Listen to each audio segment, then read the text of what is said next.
მოგესალმებით. ეს არის პოდკასტი ჩვენ.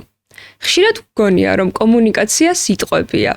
გგონია, რომ თუ სწორად ვისაუბრებთ, ყველა გაგვიგებს. მაგრამ ალბათ ყველას ქონიათ მომენტი, როდესაც თითქოს ყველაფერი სწორად თქვით, მაგრამ მაინც ვერავინ გაიგო.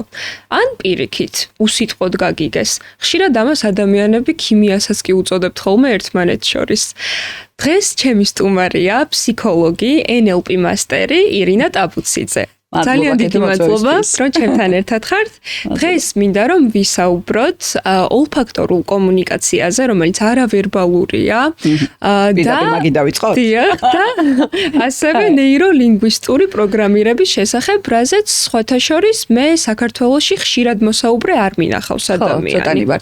დიახ, ამიტომ დამაინტერესა განსაკუთრებით, მაგრამ მოდით დავიწყოთ ესე. ხშირად ხდება ხოლმე, როგორც ვახსენე, რომ ერთმანეთს ვერ ვუგებთ. თითქოს ერთმანეთს ვესაუბრებით, მაგრამ ჩვენ საკუთარ რეალობებს შორის. როგორ უნდა გავუგოთ ერთმანეთს? ან პირიქითაც რო ხდება ხოლმე, რომ უსიტყვოდ გვესმის, ეს შემთხვევაც რომ განვიხილოთ. ფსიქოლოგიურად ეს ყველაფერი როგორ არის? მოდით შემოვუვლი მაშინ და მივყვეთ თანმიმდევრულად და თუ კითხვები გაგიჩნდება და რამეს ვერ გაიგებ, მე მკითხე უფრო ხო? ბევრნაირად შეგვიძლია ალბათ ავხსნათ ეს ფენომენი, რასაც ყვებით, მაგრამ ვინაიდან მე ვარ წარმომადგენელი NLP-ის, ნეიროლინგვისტური პროგრამირების, შევეცდები მათი თვალით დაგანახოთ კომუნიკაციები როგორ უნდა ავაწყოთ მარტივად და როგორ შეიძლება რომ ადამიანს მისთვის გასაგებ ენაზე ველაპარაკოთ. ჭყალებში რა თქმა უნდა გასაგებ.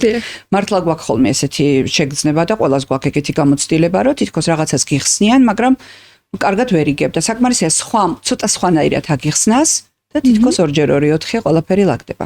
მოკლედ, ეს ჩვენი NLP-ისტები ამბობენ რას, რომ ზოგადადაც ჩვენ სამყაროს აღვიქვამთ სხვადასხვა გზნობათა ორგანოების საშუალებით, ხო? NLP-ისტებმა ეს 5 გზნობათა ორგანო, მხედველობა, სმენა, ყნოსვა, გემო და შეხება, 3 მსხვილ ჯგუფზე დაიყვანეს, ეს არის ვიზუალური არხი, მხედველობითი არხი, სმენითი არხი, ანუ აუდიალური და კინესთეტიკური ნაწილი. კინესთეტიკაში შედის შეხებაც, ყნოსვაც და გემოც. და აღმოჩნდა, რომ იმის მიხედვით, რომელი არხი გვაქვს მეტად განვითარებული და უპირატესი, ჩვენ სხვადასხვანაირად ვსაუბრობთ, სხვადასხვანაირად მოძრაობთ, სხვადასხვანაირად ვიყენებთ ჟესტებს, სხვადასხვანაირად ვჯდებით ბატონო და ასე შემდეგ და ასე შემდეგ. და თუ ჩვენ ვიცით, რომელი არხის წარმომადგენელთან გვაქვს საქმე და მისთვის გასაგებ ენაზე ვიწყებთ საუბარს, ადამიანს ჩვენი ძალიან ადვილად ესმის. და გარდა გაგებისა, განცდა უჩნდება, რომ აი თითქოს დიდი ხანია გიცნობს და რაღაცა შინაურ განცდას და ნდობით სავსე განცდას აჩენს ეს ყველაფერი. გინდა მივყვეთ ამას დავშალოთ. აი მაგალითი რო ვთქვათ, მაგალითად მე ვარ ადამიანი, რომელსაც აღქმა აქვს აუდიალური. აი როგორ უნდა მესაუბრო, რომ ჩემთვის გასაგები იყოს. ნორმის ფარგლებში ჩვენ სამივე არხი რა თქმა უნდა განვითარებული გვაქვს, თუ რაღაცა ჯანმრთელობის პრობლემა არ არის. მაგრამ ერთ-ერთი მაინც უპირატესი. აუდიელები ყველაზე ცოტანი არიან სხვათა შორის მსოფლიოში. აუდიალისთვის რა არის დამახასიათებელი?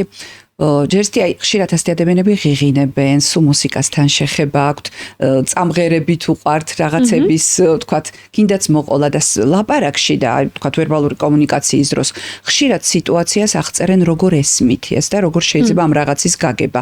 მაგალითად შეიძლება წიგნი წაიკითხოს აუდიალმა და გითხრას, რომ მე ავტორი როგორ წერს, იცი, აი მელოდიასავით იკითხება მთელი მისი ნაწილი, თითქოს სიმღერის ტექსტია, თითქოს ცოტაც და გარითვავ ამ ყველაფერს და სიმღერა, ანუ ხედავენ როგორც მუსიკას, როგორც გამღიზიანებელს ყური და იგივე წიგნი მაგალითად შეიძლება ვიზუალისტვის, რომელსაც ხედელობის არხი მეტად აქტიურებული, ასე აგიხსნას, რომ როგორ აღწერს იცი ადამიანი, აი პეიზაჟიდან აღწერიდან რო იწყებს, ადამიანამდე მოდის, თქვათ, გიყვება რა აცვია, დეტალებს ხედავთ მები როგორ აქვს, ანუ ვიზუალურად რისი დანახვაც შეიძლება, ამაზე აქვს მეტი აქცენტი და კინესთეტიკური ნაწილი რა იგრძნო, როგორ შეიგრძნო, რამდენად კომფორტულად არის თავი რაღაც სიტუაციაში და ასე შემდეგ. აი ჩვენ მაგალითად ამ სტუდიაში ხა ორივე ვზივართ, ხო?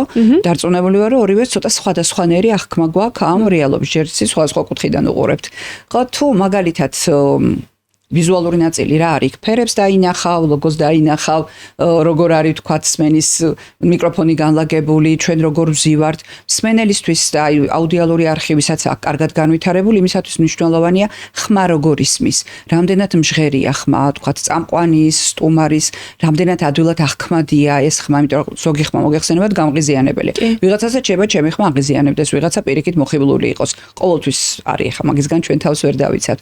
და რაც შეეხება შეგრძნებებს, სიტყვებს, რამდენად კომფორტულად ვართ მე და შენ ახლა აქ თქვა, ცხელა, ქცივა, გრილა, სკამი როგორია, კომფორტულად ვზივარ თუ არა და ზოგადად შეგრძნებებიც როგორი მაქვს, კარგად ვარ შენთან თუ არა. და შესაბამისად იმ სიტყვებს, იმ ზნებს და იმ ზედსართავებს ვიყენებ, რომელიც ჩემი არხისთვის ბევრად ახლოს არის. მაგალითად, აქედან გასულმა ადამიანმა მე რო კინესთეტიკი ვიყო და მკითხოს როგორი გძენი თავი და სად იყავი, მოვყვები პირველ რიგში ალბათ იმას ვიტყვი, რომ ძალიან კომფორტული იყო ეს სიტუაცია, ძალიან გამიხარდა რომ იქ მიმიწვიეს და აი ესეთი ყუდრო და მშვიდი და დაცული გარემო, ანუ ეს იქნება ჩემთვის უპირატესი და მე შეიძლება მოვყვე რა დავინახე და რა მომისმინე და ასე შემდეგ და ასე შემდეგ. ამიტომ უყურე სად უნდა დავდივართ მე თუ ვიცი რომელი არხის წარმომადგენელთან მაქვს საქმე და ამის ამოცნობა ჭყალებში დიდ სირთულეს არ წარმოადგენს, გავარჯიშება უნდა. მე შემიძლია მისთვის გასაგებ ენაზე ვესაუბრო. ხლა ამას ემატება წარმოიდგინეთ ჟესტიკულირება, პოზა, ჯდომის მანერა და ამის ამოცნობა შეიძლება რა. სხვათა შორის ისიც გამიგია, რომ მაგალითად თუ ესაუბრები კინესთეტიკ ადამიანს, უნდა ჩართო ის ტერმინები, რომელიც შეხებას შეიძლება ეხებოდეს. როგორ გძნობ თავს, შეგიძლია ადამიანს ხშირად კითხო, ხო? რამდენად კომფორტულია შენთვის ამ თემაზე საუბარი? ეს არის ტიპიური კინესთეტიკისტვის განკუთვნილი კითხვა. აი მას რომ უთხრა, რომ აი მოდი შევეხოთ ამ თემას. ეგ გამიგია, რომ აი შეხება რო ჩართო ამაში. შეხედე როგორი სიტუაცია ტიპიური ვიზუალისტვის ეს არის ხო? არა, აუდიალურს ვეუბნებით ხო? ვიზუალისტვის, მოკლედ სოფლებში ყველაზე ბევრი არიან ვიზუალები მაინც. მერე მოყვებიან ამას კინესთეტიკები და მერე მოყვებიან ცოტანი არიან აუდიალები. კინესთეტიკები უფრო ახლოს არიან ვიზუალებთან. მაგრამ ასე გამოკვეთლად მარტო ერთი არხი მაინც იშვიათია, ხშირად ჩვენ ვართ ხოლმე კომბინირებული ვარიანტები. ოღონდ ორი არხის კომბინაცია, მაგალითად ვიზუალ კინესთეტიკი, კინესთეტიკ ვიზუალი, ვიზუალ აუდიალი და ასე შემდეგ. მაგრამ იმ ორ არხშიც, რომელიც თითქოს თანაბრად არის განვითარებული, მაინც თვლიან, რომ ერთი რომელიღაც უპირატესია. აი ძალიან მარტივად შეგვიძლია ამის თუნდაც აღქმაში მოდი ვთქვათ ერთი მაგალითი მაინც რომ სპენელს არ გაუკვირდეს ხო? აი მაგალითად წარმოიდგინეთ რომ ერთი წუთით დახუჭოთ თვალები და გაიხსენეთ თქვათ პირობითად ზაფხულში სად იყავით. სად გაქვთ ჩვეულება გატარებული. და რა მოდის პირველი? ხედავ ამ რაღაცას, ხმები შემოვიდა რაღაცის, შეგრძნება წამოვიდა, რა ვიცი, მზეზე ხარ ცადმე, სითბოსი მაგალითად და კომფორტი შეგრძნება. აი პირველი რაც არის გააქტიურებული არხი, პირველი ის მოდის მაინც. ანუ ესე ამოიცნობ შენ როგორ აღიქვამ უფრო მეტად შენს რეალობას. რეალურად ეს ნეიროლინგვისტური პროგრამირება ამას შეისწავლის, როგორ NLP ბევრ ამას შეისწავლის, მაგრამ ერთ-ერთი ნაწილი ეს არის. ჩვენი მიზანი რა არის? აი ამ შემთხვევაში რასაც ვლაპარაკობთ, რისთვის გვასწავლიან ფსიქოლოგებს ამას, რომ მოსული კლიენტი, ვინც ჩვენს წინ ზის, ან რაღაცა ნებისმიერ თემაზე საუბრის დროს, ხომ, იმან იგრძნოს თავი კომფორტულად, იმას უნდა გაუჩნდეს განცდა, რომ ჩემთან კარგად არის და რასაც მე უხსნი, მისთვის გასაგებია. ამიტომ თუ ფსიქოლოგმა ეს იცის და მისთვის გასაგებ ენაზე იწყებს მასთან საუბარს და ასე შემდეგ, ბევრად კარგი შედეგის მიღება შეგვიძლია. მან მოდი ახლა მაინც ვთქვათ კომუნიკაციებზე რახან ვსაუბრობთ, რომ ვთქვათ მოხდა ისე, რომ წარმოდგენა არა გაქვს, ვინ ზის შენს წინ და ასე ამოცნობას ასე ვთქვათ, ჭყალებში ვერ ახერხებ. რა ვქნათ მაშინ? როგორ არის, იცით, აი ვიზუალები ყველაზე სწრაფად საუბრობენ. რატო? იმიტომ რომ საუბრის დროს თვალს ეხედავენ იმ სლაიდებივით მიდის ის კადრები, რაზეც გელაპარაკეთ, თქოს ფილმს უყურებს და ამიტომ რომ მოასწროს, რომ იმ ნანახ კადრებს დაეწიოს, ბევრად სწრაფად გელაპარაკება. კინესთეტიკები ამის აპირისპირო მხარეა, ბევრად დინჯად საუბრობენ, იმიტომ რომ ჯერ შიგნით უნდა გაატაროს თეთრის ინფორმაცია, დაფიქდეს რას გელაპარაკება და გაწვდის. აუდიალები ოქროშუალედია მაინც. ამიტომ შეხედე რა გამოგვდის ხოლმე, რომ თუ ძალიან სწრაფად საუბრობ და შენი მოსაუბრე დინჯად საუბრობს, მისთვის თქვენი საუბარი დიდი ალბათობით იქნება გაუგებარი. ეს არ არის მარტო სიტყვების თემა, ტემპზეა ამ წუთას ლაპარაკი. რატო? იმიტომ რომ ადამიანი რა ტემპითაც საუბრობს, იმ ტემპით აზროვნებს. და ეს არ არის დამოკიდებული სამწუხაროდ არც განათლებაზე, არც განვითარებაზე, არ არის, არ რატო გვაქვს ეს უნარი, თლაიდაბანი ზუსტად ესე ახსნილი არ არის. ხო. ამიტომ შეხედე, თუ ვერ ხვდებით ვისთან გვაქვს საქმე, მაინც იდეალურია აი ეს ოქროს შუალედის პოვნა. გაწონასწორებული ტემპით მეტყველება, რომელიც ნებისმიერი ამ არხის წარმომადგენლებისათვის მაინც უფრო გასაგებია. მისაღები და გასაგებია. NLP რომ განმარტოთ, რაში გვეხმარება მისი შესწავლა? ვინ იყენებს უფრო ხშირად, რა პროფესიის წარმომადგენელს შეიძლება დაეხმაროს და როგორ შეიძლება შეიცვალოს შენი კომუნიკაციის სტილი? კაი, NLP რას გულისხმობს იცით ნეიროლინგვისტური პროგრამირება, რომ ადამიანის ნევროლოგიური პროცესები, ლინგვისტური ნაწილი, საუბარი და მისი ქცევის პატერნები ერთმანეთთან არის დაკავშირებული. ამიტომ ჩვენ ერთ-ერთის დაკვირვებაზე, მაგალითად ცვლილებაზე შეგვიძლია გარკვეული ცვლილებები გამოვიწვიოთ. NLP-ის ძირითადი შესწავლის საგანი ალბათ მაინც ორ თემას გამოვყოფდი უფრო მნიშვნელოვანს. ერთი რაზეც დაფუძნდა არის მოდელირება, ანუ დაკვირვება იმისა, როგორ აზროვნებს მეორე ადამიანი, როგორ აღწევს გარკვეულ წარმატებას, როგორ საუბრობს, როგორ მელაპარაკება და რაც მანამდე ვილაპარაკეს დაახლოებით ახლოს არის მაგ თემასთან. თუ მე ვიცი ის ამას როგორ აკეთებს და მე ამის გამეორება შემიძლია, ძალიან დიდია ალბათობა მეც მივაღწიო მსგავს წარმატებას. მოგეთ მოდელირების თემა არის წამყვანი. უკვე გვიან პერიოდში, აი ბოლო წლებს ვიძახი, ყურადღება ექცევა არა იმას, თქვათ, როგორ დავაკვირდე სხვა ადამიანის წარმატებას, არამედ ჩემ თავში ვიპოვო ეს წარმატების ფორმულა. თქვათ რაღაცა თემას, რაღაც საქმეს ვაკეთებ ძალიან კარგად. მე თუ ვიცი როგორ ვაკეთებ იმას, სხვაგანაც შემიძლია ამ რესურსის გამოყენება, რომელიც არ გამომდის. მაგალითად, თქვათ, პირობითად შეიძლება მიჭირდეს საჯარო გამოსვლები, თქვათ, 100 კაციან აუდიტორიაში, მაგრამ აი ესე შინაურულად და 10 კაციან აუდიტორიაში პირობითად ან სადაც ნაცნობების ხედან ძალიან ადვილად გამომდიოდეს. თუ მე ამ რესურსს კარგად ვიპოვი, გავშიფრავ, დავშლი და ჩემთვის გასაგები იქნება აქ რა გამომდის და რა არის ჩემი ძლიერი მხარე, მე შემიძლია ამ რესურსის იქაც გადატანა, რომ 100 კაციან აუდიტორიაშიც თავისუფლად ვსაუბრობდე. მიხვდით ხო? და გარდა ამისა NLP-ის შესწავლის საგანია ენის სტრუქტურები. როგორ ვლაპარაკობთ? ჩვენთვის არ არის მნიშვნელოვანი რა შინაარს გვაწვდის ადამიანი. კი, როგორ არა, ახლა ვისმენთ და მნიშვნელოვანია და მუშაობ თქვა სხვა თემაზე, მაგრამ როდესაც ადამიანი მესაუბრება, ბევრად მნიშვნელოვანი ხდება როგორ მელაპარაკება, რა ენის პატერნებს იყენებს, როგორ ახასიათებს მოვლენებს, რომელი არხის წარმომადგენელია და როგორ შემიძლია ავეწყო, რომ მისთვის გასაგები იყოს ჩვენი საუბარი და ამას ძალიან ინტენსიურად იყენებენ მაგალითად მოლაპარაკებებში. ამის ცოდნის გარეშე ცოტა რთულად წარმომიდგენია, თორე ალბათ ახერხებენ ადამიანს როგორ არა, მაგრამ კარგია თუ ეს რესურსიც გაქვს და ესეც იცი. კი. და უფრო მეტად რომელი პროფესიის წარმომადგენელს შეიძლება დაეხმაროს შესწავლა? ფსიქოლოგები თავისთავად ვიყენებთ, რა თქმა უნდა, ბიზნესში ძალიან დიდი დოზით გამოიყენება, კიდაც აი მოლაპარაკების ნაწილში, გაყიდვებში და ასე შემდეგ. განათლების სფეროსთვის არის შეუცვლელი. მე ვერ წარმოვიდგენია რანაირად არ უნდა იცოდეს პედაგოგმა ბავშვებთან ურთიერთობაში ეს ძალიან ელემენტარული რამე. ხა ხო ხვდებით რომ თქვენ ძალიან სწრაფად გიყვებით ამას ყველაფერს და ნუ ცოტა დრო გჭირდება ხოლმე რომ ასწავლო ადამიანს, თქვა პრაქტიკაში გადაატანინო, ავარჯიშო, მაგრამ სწავლებადია ეს ყველაფერი, არაფერი აქ რაღაცა ჯადოქრობა არ არის. ჩვეულებრივი მიმართულება ერთ-ერთი ფსიქოლოგის, რომლის სწავლაც შეიძლება. კიდე სად შეგვიძლია რეკლამაში, PR-ში, ნუ პირდაპირ უნდა გესმოდეს რა უნდა მიაწოდო მომხმარებელს.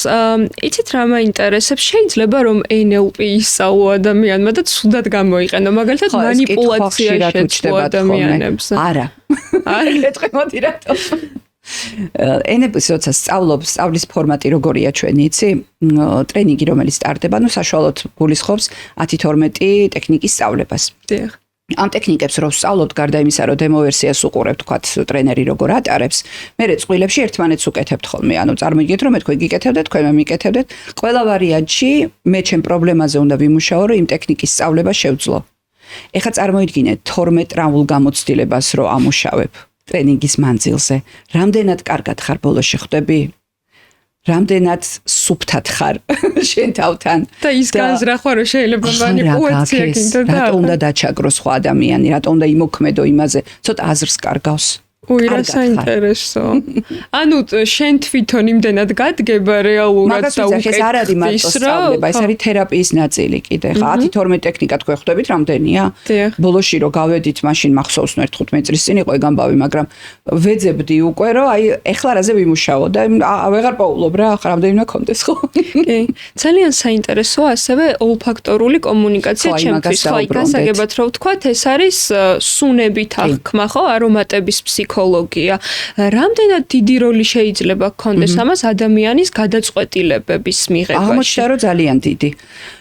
ხო, ეს არომატების ფსიქოლოგია ჩემი ბოლო პერიოდის გადაცემა და სადაც რამე ინფორმაციას პოულობ, ვცდილობ რომ ესე ცოტა ღრმად გავქეკო ხოლმე. ეხლა ოლფაქტორულში რა იგულისხმება, იცი რომ ჩვენ წინაპრები, ჩვენი წინაპრები, ასე ვთქვათ, ძალიან ძველ დროში გულისხმობ, ადამიანები ერთმანეთსაც, პარტნიორებსაც ვირჩევდით სუნით. და ზოგადად სუნს ქონდა ძალიან დიდი დატვირთვა, ხო? ადამიანი დღემდე, ვთქვათ, პროდუქტის შეფასებას აკეთებს სუნით, უსაფრთხოების ნაწილია სუნის აღქმა, მაგალითად, სუნს რო კარგავენ, შფოთვები ეწყებათ ადამიანებს, იმიტომ რომ შეიძლება გაზის სუნი ვერ იგრძნო, გაფუჭებული საჭმლის სუნი ვერ იგრძნო და ასე შემდეგ. მაგრამ მე აი პირველყოფილი პერიოდიდან მოყოლებული, ხო? კულტურამ, თანამედროვე ცივილიზაციამ ჩაანაცვლა ვიზუალური არხებით ძალიან დიდი დოზით სუნით აღქმა და ჩვენ ადამიანებს უკვე ერთმანეთს ვიზუალურად აღვქვამთ, ეხლა ახლოს აღარ მივდივარ და არ ვსუნავთ მოგეხსენება. მაგრამ მიუხედავად ამისა, რაც არ უნდა პარფიუმი ვიხმაროთ და სუნა მოვიხმაროთ, ადამიანური სუნი არსად წასულა და ჩვენ რაღაცა ქვეცნობიერად მაინც მის შეფასებას ვახდენთ. ამიტომ მეცნიერები თვლიან, რომ ჩვენ არჩევანს მაინც ერთ-ერთი ძალიან მნიშვნელოვანი ნაწილი არის ზუსტად ოლფაქტორული, ანუ სუნით მიღებული გადაწყვეტილება და ასე დამყარებული კომუნიკაცია. ეხლა მაგის უკან რა დგას უყურე? სუნის შესწავლა სხვა შორის ძალიან გვიან მოხდა, ის რომ რამდენიმე წელია გასული, მგონი 2008-ში მოხდა, ნობელი მიანიჭეს მის აღმომჩენს, იპოვეს მოკლედ მექანიზმი, როგორ მუშაობს აღქმის ნაწილი, ყნოსვითი აღქმა. და აღმოჩნდა, რომ ადამიანებს გვაქვს გენები, უამრავი ათასობით გენი, რომლითაც ვიჭერთ, თქვა და მარკირებას უკეთებთ კონკრეტულ სუნს, რომელიც ჩვენს თავში ხდება. უბრალოდ ამ გენების 2/3 ახლა მიძინებულია ამ ცივილიზაციას შეეწირა როგორც ჩანს. მაგრამ აღმოჩნდა, რომ აი ეს კონკრეტული რაღაცა გენების მატარებელი ხო ვარ, თქვა რაღაცა ჯამთელი მაქვს, რაღაცა ისე რა ვარ, რაღაცა გენეტიკური მონაცემების თაიგული, ხო? აღმოჩნდა, რომ აი იმ თაიგულს თავის კონკრეტული სუნი აქვს, რომელსაც ადამიანი ატარებს. და ჩვენ როცა მეორე პარტნიორს ვირჩევთ, ძალიან დიდია ალბათობა, რომ ყურადღებას ვაქცევდეთ ზუსტად სუნს იმ თვალსაზრისით, რომ მისი გენეტიკური მონაცემები და ჩემი გენეტიკური მონაცემები იდეალურ შთამომავლობას იძლეოდეს. რა საინტერესო. ან როგორც ცხოველები არჩევენ ერთმანეთს. ძალიან ახლოს ვართ მაგასთან. ამიტომ არის ხოლმე რომ ქოდია ყველას გვაქვს ეგეთი გამოცდილება, შეიძლება მეორე ადამიანი არც ვიზუალურად დიდი არაფერი იყოს, თითქოს არც ისე, მაგრამ რაღაცა გიზიდავს და ვერ იგებ რა გიზიდავს. და ხშირად აი ეს ოლფაქტორული კომუნიკაცია დიდ როლს თამაშობს. ხო, ვეძახით ხოლმე რომ რაღაც აურა აქვს ამ ადამიანს, თითქოს ისე. ხო, აურა და არქვი, რაც გინდა და არქვი, მაგრამ დიდი ალბათობით ეს სუნია. ანუ ამაზე მე ექსპერიმენტებიც ბევრია ჩატარებული, როდესაც აი ეს თვალახვეული საერთოდ რო ადამიანსაც ვერ ნახულობ, ან მარტო მაისურით შეგიძლია აარჩიო შენი პარტნიორი და ადამიანები პოულობენ საკუთარი პარტნიორის მაისურებს, მოკლედ. და შეიძლება რომ პირიქით იყოს, რომ აი ვიზუალურად ძალიან მოგწონდეს ადამიანი, მაგრამ რაღაც გაფერხებდეს და ეს რაღაც თურმე გაუცნობიერებოდ შეიძლება იყოს ზუსტად ეს ნაწილი.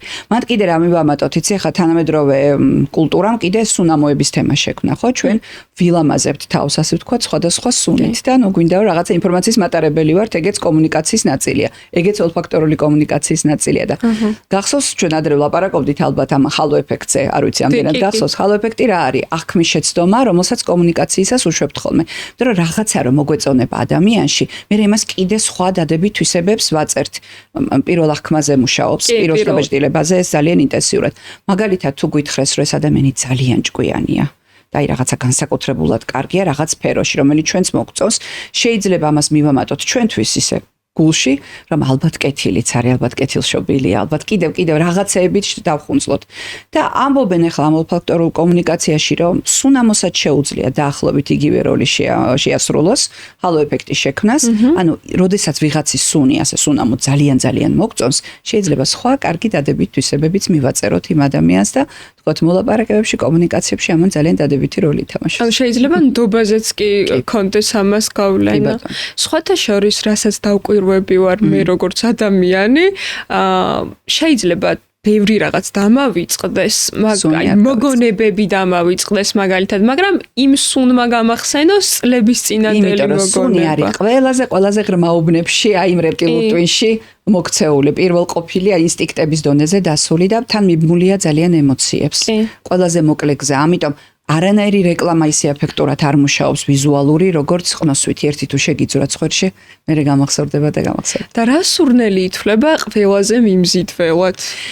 იცი რა არის, მე მგონი მითია ეგეთი თემები ხოლმე, როცა ამაზე ლაპარაკობდი, რომ ძალიან ინდივიდუალურია სუნის აღქმა. ვანილის ექსტრაქტზე გამიგია, მაგრამ მე მაგალითად საერთოდ არ მიყვარს ვანილი. იყენებდნენ იმისთვის, რომ მამაკაცები მიეზიდათ. მაგრამ მაინც ინდივიდუალურია. მოდი რა, მაინც შევთანხმდეთ. იცი რა არის, აი დააკვირდით ენაში ჩვენ სუნის აღნიშნული სიტყვები არა გვაქვს. ფერის გვაქვს, მაგალითად წითელი, ყვითელი, აგერ იასამნისფერი და ასე შემდეგ. სუნის არა გვაქვს. ჩვენ რაღაცას ვამსგავსებთ. შეიძლება ვთქვათ ყავის სუნი, ვაშლის სუნი, მაგრამ იმ ვაშლსაც რამდენი ჯიში აქვს, ხა წარმოიდგინე, რამდენი სუნზე შეიძლება გავიდეთ.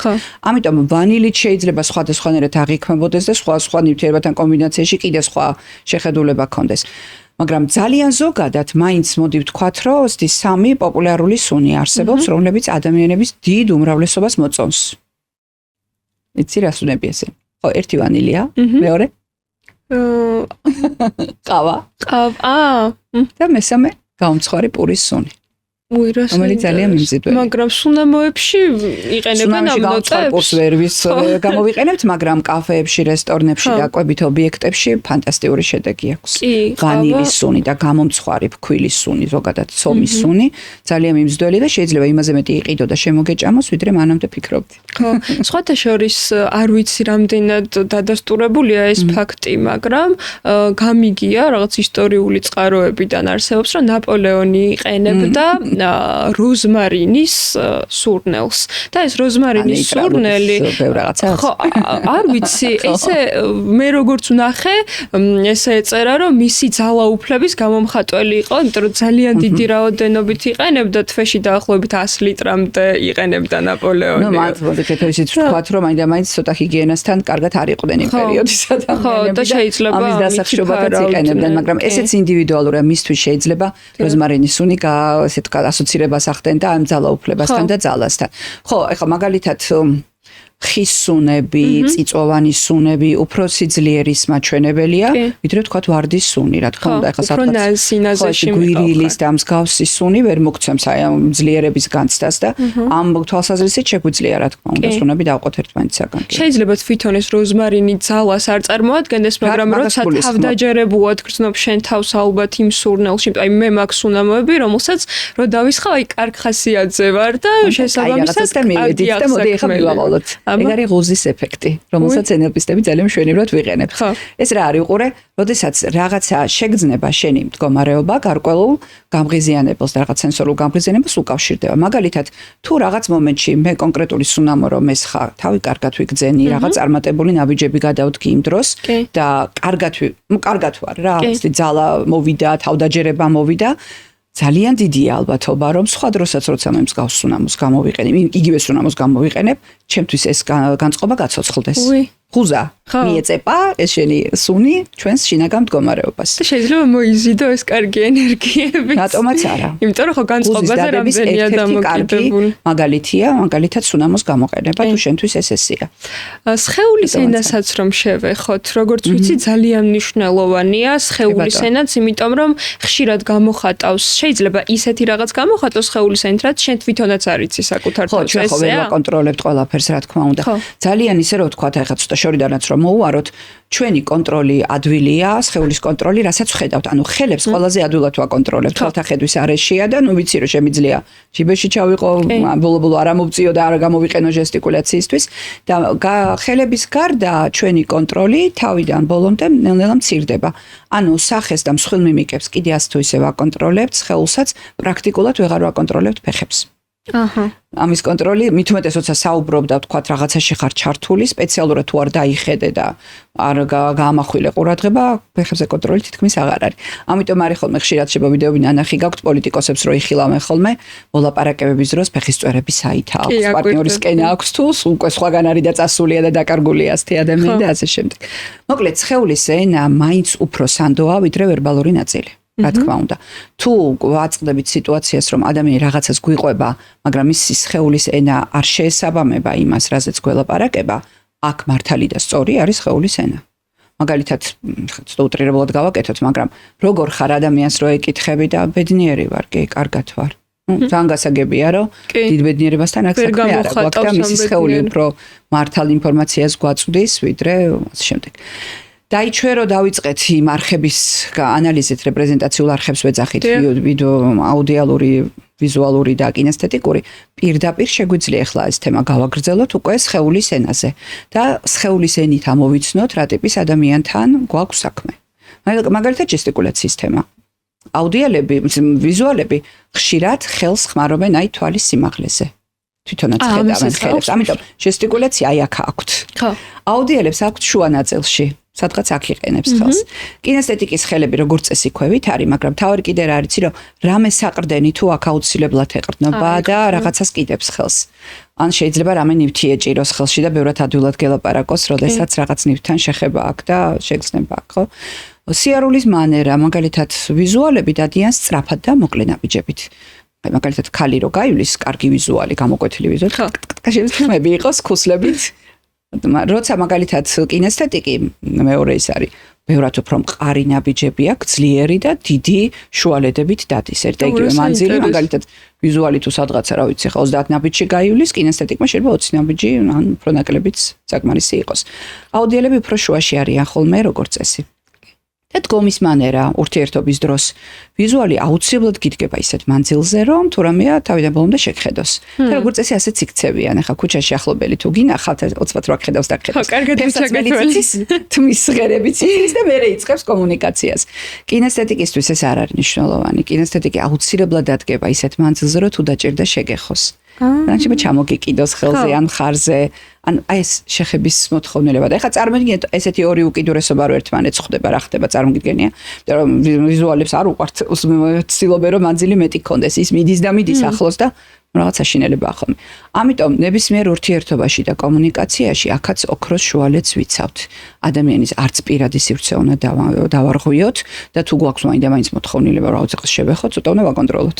განსაკუთრებით უცხო ადამიანებთან. შინაურმა კიდე შეიძლება გაგიგოს და არაუშავს, მაგრამ მაინც არ ღირს რა, თუ გვინდა კარგი და ჯანსაღი კომუნიკაცია, აი ამ მანძილის ნაწილი ოქროს შუალედი დაცული უნდა იყოს.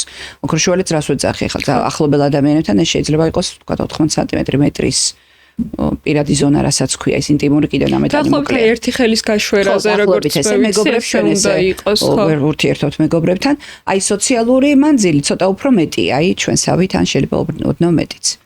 ფსიქოლოგებიც ჩვენ კლიენტებთან ასე ვზივართ, აი დაახლოებით ესეთ მანძილზე, თუმცა მაგით აქეთ გვიდგას, რომ ბარიერეთაც არ აღიქმებოდეს და შუაში მნიშვნელოვანია რომ არ იყოს, ხო, მაგით უნდა კონდეს, როგორც მე და თქვენ გვაქვს. აჰა. და როდესაც საქმიან შეხვედრაზე ხარ, რაც ძირითადად კაბინეტში ხდება ხოლმე, სადაც მაგი და ყოველთვის არის ბარიერი. მაგი და ბარიერია. ამიტომ ძალიან იცი რა არის, უნდა იცოდე მგონია ხოლმე მოლაპარაკებების დროს როგორ მართო, ეს მაგიდაც როგორ გამოიყენო. ბოლოს და ბოლოს შეიძლება ადამიანები ისე დასვა, რომ თქვათ მაგი და გვერდზე აღმოჩნდეს და ან ხელით დავეყრნოთ, ან ერთმანეთს უყუროთ, ან ცოტა კუთხესთან ახლოს ვიყოთ, რომ ჩვენი მანძილი შემცირდეს, თორე ხა როგორც აქედან და 3-4 მეტრის მანძილზე რომ მეორე ადამიანი ზის და კიდე შუაში მაგი და გვაქვს, საერთოდ როგორ უნდა მოვილაპარაკოთ რამეზე, ჩემთვის წარმოუდგენელი. ნუ არანაირი კავშირი არ აქვს უკვე ერთმანეთთან დაგაკეთებული. ანუ ხელები რო გქონდეს და ცნობილი ამ მაგიდაზე და მაინც პირდაპირ ვიყოთ, არა, თვალის კონტაქტი. მეორე ვარიანტი, ხო, თვალზეც მოყვები, არის მეორე ვარიანტი, შეიძლება ხელოვნურად გჭირდებოდეს ბარიერის გაჩენა, რომ სუბორდინაციის ნაწილი დაიცვა. საბჭოთა პერიოდის დირექტორების კაბინეტში იყო ხოლმე ეს დირექტორი სადღაც იჯდა და ამ გრძელი მაგიდის ბოლოში უნდა დამჯდარიყო თანამშრომელი.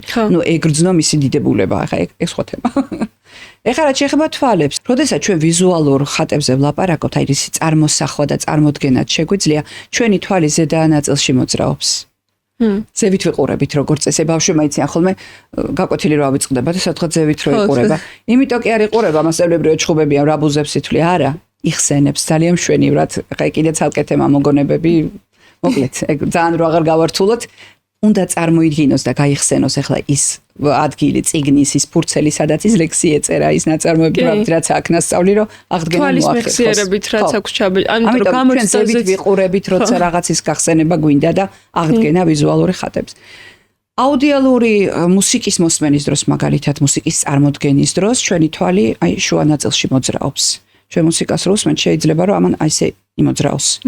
და კინესთეტიკური შეგრძნებების აღდგენის დროს, შინაგან თავთან დიალოგი როცა გვაქვს, ან რაღაცა შიგნით ვარ თქვა ტრამვის დროს, ან დიდი სიხარულის დროს, თვალები ქვევით მიდის, რომ საკუთარ თავთან დაკვირვება ადვილად შევძლოთ. ამიტომ ადამიანს როცა უყურე, მისი თვალები სულ მოძრაობს, ხან ვიზუალურ ხატებშია, ხან აუდიალურ ხატებშია, ხან ვიზუალურ კინესთეტიკურში და ცოტა თუ ავარჯიშება ამ დაკვირვებას, ამისი აღმოჩენა აღარ არის ეგეთი ძალიან რთული რა. აი რა შეიძლება მოახდინოს სხეულის ენით? შეიძლება რომ შეცვალო რაღაც ურთიერთობაში მაგალითად, ან უკეთესი შთაბეჭდილება დატოვო ადამიანზე, ახალ ადამიანს რო იცნობ. თუნდაც ის რომ მე ჩემით ვიწყებ ხოლმე მაინც რომ ვიცი რა არხის წარმომადგენელია და მისთვის გასაგებ ჟესტიკულაციას ვიყენებს, ხეულს, საუბრის ტემპს, ან თქვენ ფიქრობთ ამაზე? კლიენტთან ვფიქრობ და ყოველდღიურ ცხოვრებაში ესე ძალიან გამძაფრებული არ აქვს, თორე ხანდახან რა თქმა უნდა ეს ავტომატშიც არის გადასული და მოდის ხოლმე და გარდა ამისა რა თქმა უნდა ადამიანთან ვთქვათ მოლაპარაკება რო გინდა კეთილგანწყობილი მდგომარეობის ჩამოყალიბება და ასე შემდეგ მხრები მისკენ ტრიალდება, კორპუსი ცოტა წინ მოდის ადამიანი ჩვენ გვგზნობთ ამას ეს ხო დაწერილი წესები არ არის ხო გამოცდილება მოიტანა რომ მე წესად ქცეულიყო ჩვენ ვხედავთ როცა ადამიანი კეთილგანწყობილია ჩვენია მთლიანად აი წამოსულია და პირიქით როდესაც არ უნდი ხარ ცოტა მანძილს მეცი ჭერს შეიძლება ჩაკეტოს პოზები მაგრამ მანდ არის ძალიან დიდი საშიშროება რის იცი რომ გვეგონოს რომ ერთი კონკრეტული ჟესტით და პოზით რაღაცას დაბეჭდილებას ვახდენთ ეს არ მუშაობს მანდ არის კომპლექსურად ბევრი რამ უნდა მუშაობდეს ერთად მარტო ის რომ ხელები გადაიჯვარედინა ადამიანმა საერთოდ არ ნიშნავს რომ შენთან ჩაიკეტა შეიძლება უბრალოდ სივა დაიღალა და ასე შემდეგ, მაგრამ აი პირველად კონტაქტში თუ მაშინ ეგრე დაგიჯი და გადახურული და ჩაკეტილი პოზებით, გასაგებია რომ აიდავანი შენთან კარგად ვერ არის. რატომ არის რა, როცა თანადგომის გამოხატვა გინდა, მაშინ გინდა რომ აი მაგალითად ხელი ხელზე მოხაი შეხო. დაიცვან ეს კინესთეტიკებს კიდე უფრო გართულებული აქვს ეგ თემა, რომ აი დაცე, ხო, ნუ ადამიანური თემაა, იმიტომ რომ ჩვენ ოდესღაც როცა ძალიან პატარები ვიყავით ამ შეხებით და ჩახუტებით და ფიზიკური კონტაქტით გვამშვიდებდნენ ძირითადად, ხო?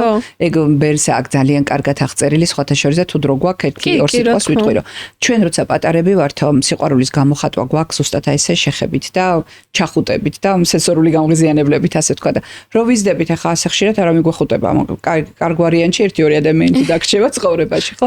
ამიტომ ადამიანს აი ამ შეხების შიმშილი ეწყება, აი როგორც კვებაზე შეიძლება შიმშილი დაგეწყოს და ახლობით იგივეა და მე ვინაზღაურებ სხვა რაღაცები და ერთ-ერთი რითაც ვინაზღაურებთ უკვე დასრულ ასაკში არის აღიარება თუ გვაქვს სოციუმის მხრიდან ძალიან წააგავს ეს იმ ფიზიკურ შეხებებს თორე ზოგადად რო ვთქვათ მაინც ამ სენსორული გამღიზიანებლების გარეშე ადამიანებს არ შეგვიძლია და მაგისი კარგი მაგალითი იყო პანდემიის პერიოდი და თუ გახსოვთ მაშინ რამდენო ადამიანმა იყიდა შინაური ცხოველი და კი არა ძალიან რთული იყო იმიტომ რომ დამძიმე იყო ქუჩაშიც კი გიზომავდნენ რამდენი ადამიანი იდეკით ერთად ხო არ მიეკარო და ადამიანი იმ შემთხვევითი არ იყო თქვა საკვებზე გადაერთობაში ხალხი ამ სუნებზე და შეგრძნებებზე და ისტერიულად აკეთებდნენ საჭმელებს იყიდეს ცხოველები სადაც უკვე შეხება მოხერება და კარგვაც ძალიან ხშირი იყო ამ პერიოდში და ეს რომელიც სხვა შფოთვას იწევდა კიდე და მოკლედ ძალიან რთული პერიოდი გავიარეთ ხო ძიმე პერიოდი მაგრამ კარგი გამოცდილება იყო ალბათ ადამიანებისათვის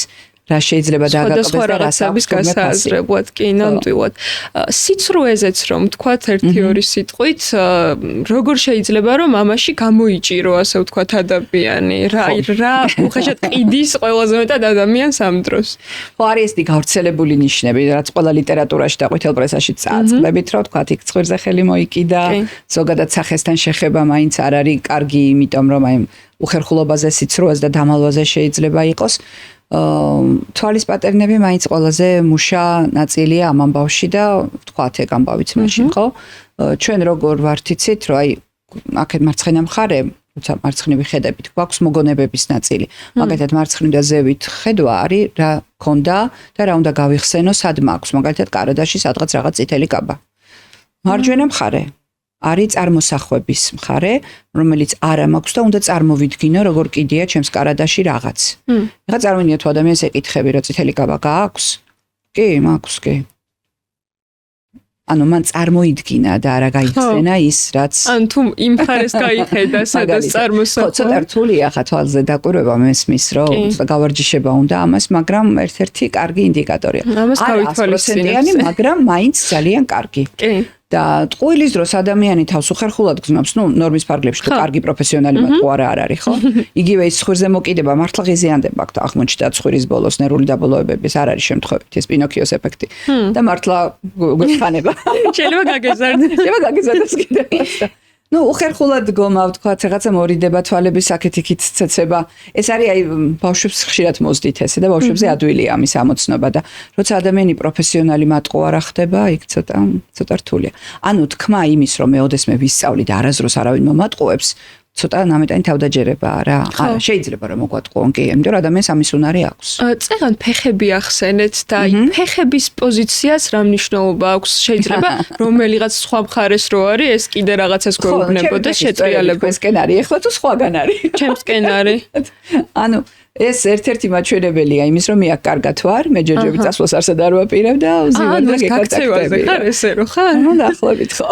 უირას და ჩაკეტილიც როცა ხარ, ჩაკეტილი პოზაც ხელებთან ერთად შეიძლება ფეხებიც იყოს ჩაკეტილი. მაგრამ მოდი კიდე ერთხელ ვთქვათ რა, როდესაც ადამიანი ვთქვათ განთავისუფლდება, უბრალოდ კომფორტულად ზის და ფეხზე გადაიდებს და ხელს კიდე გადააჯვარებს, საერთოდ შეიძლება არ ნიშნავდეს იმას, რომ თქვენთან სრულად არის.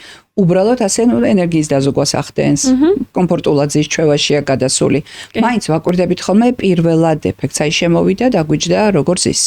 ხო, ჯდომის მანერა კიდე კარგი გამახსენა რა, ვთქვათ, ვიზუალებისთვის კარგი ვიზუალი როგორ უნდა მიხვდე. კიდეზე ჯდება სკამის, აი ფორტეპიანოსთან როგორ ჯდებიან, ხერხემალი გასწორებული, მხრებში გასწორებული და გაპიწყინებული სის. ანუ ფიქრობს რომ შეხედავენ როგორ გამოიყურება. კარგად უნდა გამოიყურებოდეს, ხო? აუდიალი უფრო შუა ნაწილს ირჩევს და შედარებით მოდუნებულია და კინესთეტიკი რო დაგიჯდება, ეს ვერაფერში ვერ აგერევა, იმიტომ რომ სანამ კარგად არ მოერგება იმ სკამში და სავარძელში და გემრიელად არ დაჯდება, მანამდე კომუნიკაციას არ დაიწყებს. და ბოლოს შეჯამებისკენ რომ წავიდეთ, ყველაფერს მივედმოვიდეთ.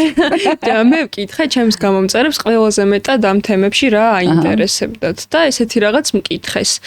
TikTok-ზეც, Instagram-ზეც ყველგან ამ მოკლე ვიდეოებში არის ესეთი ტრენდები, რომ გასწავლიან ადამიანები, რომლებიც შეიძლება ნაკლებად კომპეტენტურებიც კი არიან, როგორ უნდა მოაწონო ადამიანს თავი, საპირისპირო სქესის წარმომადგენელს მაგალითად და რაღაცა სამკუთხედზე ამბობდნენ, რომ აი ჯერ ერთ თოლში შეხედო, მეორე თოლში პირზე უნდა შეხედო და ეს სამკუთხედი უნდა შეკრავო, ხო, ყვითელი პრესა, მაგრამ აი რეალურად თქვენგან როგორც კომპეტენტური ადამიანისგან თუ არსებობს ეს ხრიკი. ჩვენ სიამდვილეში ვილაპარაკეთ ახლა ამ ხრიკებზე გაფანტულად და მოდი ახლა ერთად შევკრათ, ხო? როგორ იგზნოს ადამიანმა თავი ჩვენთან კარგად. ხო, რომ დამყარდეს ეს სასიამოვნო კომუნიკაცია. ამყარებთ ვიზუალურ კომუნიკაციას. ვიზუალი თვალები უნდა ერთმანეთს უყურებდნენ. ოღონდ არ ვაშტერდებით თვალებში, რომ ხერხული სიტუაცია არ გამოვიწვიოთ. აი სამკუთხედი რაღაცა გაფანტული, სხვანაირად გამოვიყენოთ აქ. აი ამ ნაწილს ვირჩევთ.